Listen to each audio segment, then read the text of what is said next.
Now, Mr. Heivly will share some thoughts regarding, guess what, entrepreneurship. So I even wrote some notes for you guys today because I wanted to make a couple key points. And I'm going to float all around here, so stay tuned here. You're going to see my back a few times.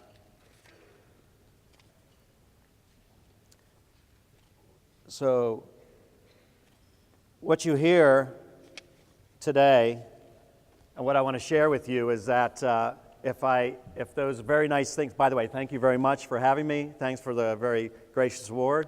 And thanks for running through all the things that I've been lucky enough to do over the last 20 or 30 years.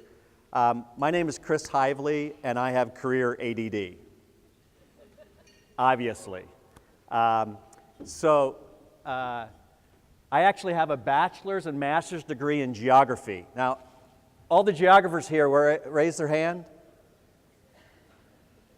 There's one, my brother. Thank you.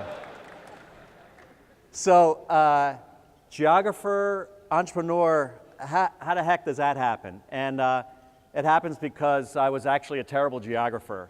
And I had 12 hours in computer science in 1980. I know you guys weren't born yet, but in 1980, no one took a computer science course if you weren't a computer science major. But somehow I thought that was pretty cool stuff. And obviously marrying that and cartography turned out to be something that we call MapQuest. The success of MapQuest, I believe, is based on one thing and one thing only, and it's the success that some of you hopefully will find yourself, and that is a very healthy portion of luck, of being in the right place at the right time. And I think I've been lucky enough to have that. I'd like to think I'm okay smart, and I work pretty hard, but luck plays a big role. Let's not forget that.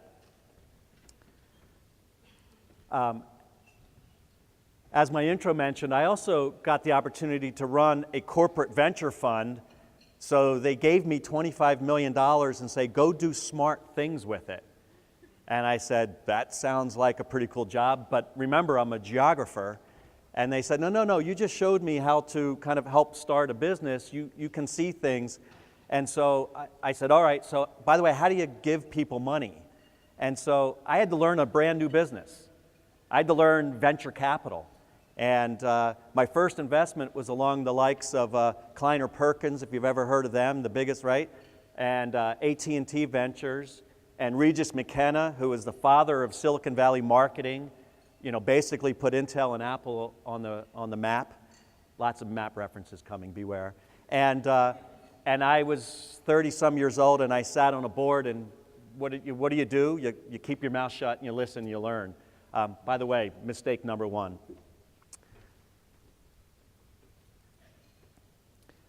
So fast forward, so in between I ran a lot of companies, from $200,000 in revenue to $20 million and everything in between. Anything bigger than that, I get completely bored, and it doesn't move fast enough for me, and it took me about 20 years to realize that.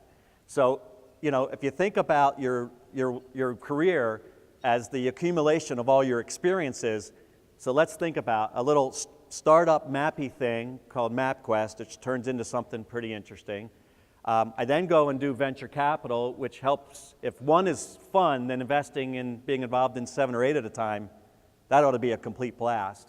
So you do that in the mid-90s, and then you turn around and then investors bring you in because now you're an adult and they want some adult supervision, which will happen to most of your companies, most of you guys out there. At some point, they'll bring in someone that's just been there before, and so actually I'm the adult, go figure. And you do that for 12 or 15 years, and then you sit here a couple years ago and you say, you know what?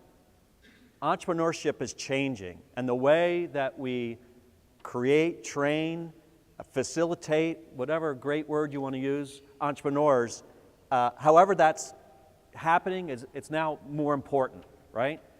2008, you know, economic downturn. Now it's the hot, cool thing, right? That's why we're all here. Well, hopefully we have the DNA that wants to do it, but it's also the hot, cool thing. So Triangle Startup Factory, which now we call the Startup Factory, is just an accelerator or an old school incubator we now call an accelerator I invest $50,000 in 8 to 12 companies a year. I bring them into my space. I do almost solely software tech businesses because what I know. And it marries all those things that I happen to do. And what's really cool is I get to work with the likes of you all and try to help you build your companies. 10 years ago, my friend Tim Huntley in the back and I, not necessarily together, but because we're of that age, I would go out and raise $2 to $3 million and spend about 12 to 18 months building out a product, and then I'd release it out in the marketplace and hope that, right, I did it right. Market validation came 18 months later and $2 to $3 million later. Now we can do that in 3 to 6 months for $50,000 to $100,000, and that's the new model. There's great lessons in that, though, great lessons. So who here either wants to start a company or is going to start a company?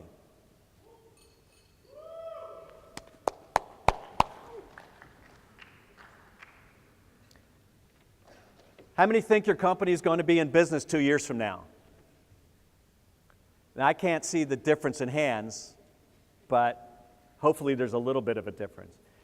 And if you're lucky enough and good enough for your company to get to about 20 million in revenue on an annual basis, how many think that you'll still be the CEO? Go ahead. Be bold. Be bolder. I hope that you're right, Mr. Bezos, Mr. Jobs, Mr. Dell, but probably not. That's all right. The experience you get, right? Your career is just some accumulation of your experiences, right? So thank God you're starting companies. I'm going to help you. And, you know, whether you end up giving the reins over to someone else to take it to the next step, that's still an awesome accomplishment, right? But what I want to talk about, and we'll spend some time today, is talking about what are the things that you can do to be a better entrepreneur and to put yourself and your company in the best position possible to be successful. And a lot of my learnings over the last 3 to 4 years have come from investing in about 30 businesses, getting my hands dirty and working side by side with entrepreneurs, and probably advising and being involved in another 20. So about 50 companies over the last 4 years, I start to see patterns, right, and some observations. So for all you Twitterers, I'm a Twitterer. I'm at Chris Heivly, by the way, ChrisHeivly. You want me to do that again? ChrisHeivly.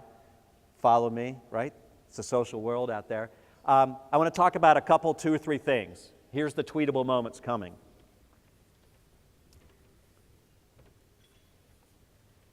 You can't be a startup if you don't start. It sounds very simple. The part that I really want to emphasize, because I know you've heard that, if you don't take the leap, you can't make it, is setting yourself up to take a real swing at this thing, right? The Startup Factory is a startup that I started 2 to 3 years ago, and I had to set this up. I had to set this up psychologically, financially, with my family, because it was going to involve something different. Think about what it's going to take, not to limp in, but to make a good concerted leap, right? Set it up. I don't care whether you're 50 years old or 18 years old, set up what it's going to be. One of my favorite lines from Mark Cuban is, you're at the age, most of you right now, where you're going to think about doing this. Don't buy a car. Don't get married. Don't go buy a house, right? Those are just constraints that don't give you the flexibility to make a good swing. Now, if you love her or him, go get married. But buy a cheap car. Get him or her on board that says, listen, we're going to live the ramen noodle diet for a year because I'm going to take a real swing at this thing. We're going to sacrifice to make it happen. Why is that important? One of my favorite stories is companies apply to be part of my program, and I select 5 or 6 twice a year to invest in. And 2 guys, a little bit older guys, came in. They went all the way through our selection process. And at the end, when we said, all right, you guys are ready to commit 100% and make the leap, one of the guys said, well, I got a family. I got to pay the bills. I got to keep my consulting going. That's okay. I'll do it at night. 3 weeks later, totally by coincidence, I saw him driving down my road in a BMW. Oh, I get it. I'm supposed to take all the risk. You're not taking any of the risk, okay? That doesn't work. If you're going to take the leap, set up the leap. Be smart about it. Figure out how you can take a good 12 months to go figure this thing out. Point one. Point two, and this is the one that's become really interesting to me over the last few years. Doing a startup to me is about discovery, right? And it's a psychological, but it's also a methodology. It's about discovery, and discovery is about uncovering kind of what your business is going to be about. The chances of the business that you conceive today and the successful version of it 3 to 5 years from now, the chances that those are the same thing are pretty remote. Having a sense of discovery and figuring out how you can set up yourself and your team to uncover the market, the product, and that unbelievable product market fit that you're ultimately after is a mindset. Too many people out there said, and I come from the software tech world, said, I'm going to go code it, and you've heard this, right? The field of dreams strategy. If I build it, they will come. I built this app. It's unbelievable. Everyone will find it. You're one in a million apps on the iTunes App Store. How the heck are they going to find it, right? It doesn't work that way. You've got to figure out how to go find your market and make sure your product fits it. And it doesn't just apply to apps and software. It can apply to everything. And it's the ultimate starting point. And every day I observe people wanting to shortcut that thought. They want to bypass it. Who here, raise your hands, have gotten all A's in every course they've ever taken? A little higher. You should be proud. Go for it, right? You've never had anything but complete success. There's probably more than a raise their hands because, there's a bunch of that. I understand. Who here thinks that that the secret to success is being the smartest, the quickest, and the hardest worker? It's a rhetorical question, but I understand. Guys, that's just the ante into this poker game, right? Those are the things you need to then set yourself up to be good and lucky, right? They're not the only piece of it. When you adopt a sense of discovery about what your business is going to be about, hopefully you'll put yourself in a better position to go find a real business. One of my favorite quotes is from Steve Blank, that a startup is a temporary organization built to find a business model. It's a temporary organization built to find the real business model. You have to have a sense of discovery to go find that. All right? So, Mr. Heivly, what the heck do you mean by this discovery thing? What do I do with that? Kind of sounds a little gooey and amorphous out there. All right? I can tell you what it means. Here's what it means to me, and here's what we tried to do at the Startup Factory. Build an organization that's built on data and testing. All right? I think there's a business. So let me take one of the pitches today. I'll take the pitch from the kid from North Carolina State in my hometown. We didn't know each other till today. We had to come to Chicago to do it. Pitching a nice idea about off-campus housing and connecting students to themselves, other students who are interested in off-campus housing, and those landlords, right? Nice little idea. Let's do something with that. Down in the Triangle, we have 4 universities, all within about 15 miles of themselves. We probably have upwards of 100,000 students, right? Nice little market. What do? Do they want this? I want it, he said. Do they want it? How many want it? How can I go find 100 or 1,000 kids and ask, hey, would you enjoy a platform that allows us to connect? And by the way, how would you connect? Do you want to do this on Facebook, or do you want to come to my website? Do you want to do it on mobile, or what? Let's ask these questions, and then let's go test these things out. Let's not spend $50,000 finding a software guy to write up the website and the code only to hope that they're going to find it and that the way that I thought that they would interact would be the way that works. Let's test this, gather the data, and do it. Why do I want you to do this? I want you to save your time on businesses that don't work, and I want to save your investors their money when it fails.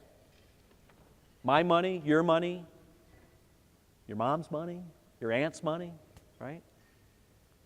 Test, test, test. And test without actually building product. There's actually very good ways to do this. There's lots of writings on this today. Go to my good friend Tim Huntley's An Entrepreneurial's Life. He blogs about this. Wonderful stuff. There's ways to test your ideas all through the process. Gather data, and then start making some data-driven decisions as opposed to gut instinct decisions.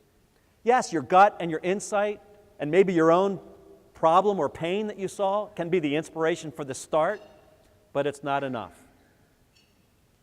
How many people here, raise of hands, have raised $10 million in their life? There's a handful.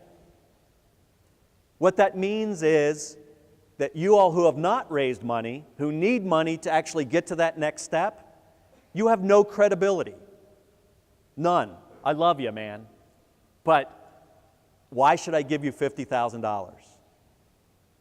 I'll give you $50,000 when you come to me with your idea and you say, 1,000 people did this, and this is what they did.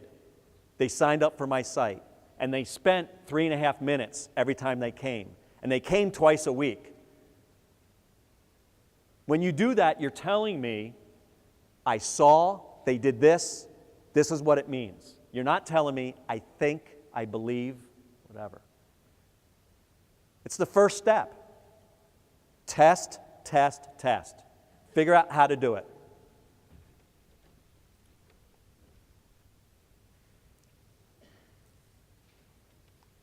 All right, I said there was 3, and I'm almost done. So, make the leap and set yourself up for a really good swing. Build a company, an individual and a company culture around testing and validating that what you think is going to happen is actually happening. And then here's the weird one. I haven't figured out how to say this right, so just stay with me and work with me on this. But prepare yourself for failure. Now, I'm not telling you assume you're going to fail. And most importantly, I don't want you to be in fear of failure. But if you are going to get to a successful entity 3 to 5 years from now, which is how long typically, that's the kind of horizon you have to have. Very few people hit the ball out of the park. I mean, if you looked at Twitter, it's a hockey stick. It's a long shaft of growth until till it goes up. 18, 24 months till they had enough users to be meaningful. But there's going to be times when you're going to look at yourself and you're going to go, I don't know what I'm doing. I don't know what to do next. I've taken $50 or $100 or $500,000 from someone. We built out something pretty cool. We got it to 10 or 1,000 or even 10,000 customers. Maybe we're generating a little bit of revenue, but I'm not sure what we're going to do next, and now everything's flat, or maybe it's starting to kind of curl down a little bit. It's going to come. What are you going to do about that? Well, just like I told you in the first rule about setting yourself up for the long haul, set yourself up to say, how am I going to deal with this? Who am I going to turn to? You're going to turn to mentors and advisors. You're going to turn to other people who are either in that situation or had just been in that situation. Because here's the little hidden secret. It happens to everyone, right? You're not unique or alone, I'm sorry, right? The fear you have, this roadblock in front of you, is going to happen.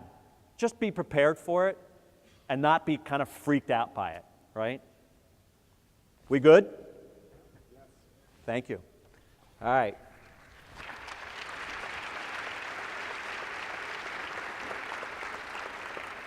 So, who's going to go out and start a business today or tomorrow? Come on, did I put you to sleep? Come on. All right, let's go. Guys, there's no better time to start a company. Everyone, from government institutions to private entities to organizations like your college, everyone's here to help you guys figure this thing out. If you don't ask for the help, you won't get the help, right? Ask for it, socialize your idea, go find people to help you do it. It's what separates the modest from the great entrepreneurs. They marshal the resources to make it happen. And I look forward to seeing all of you guys at the finish line.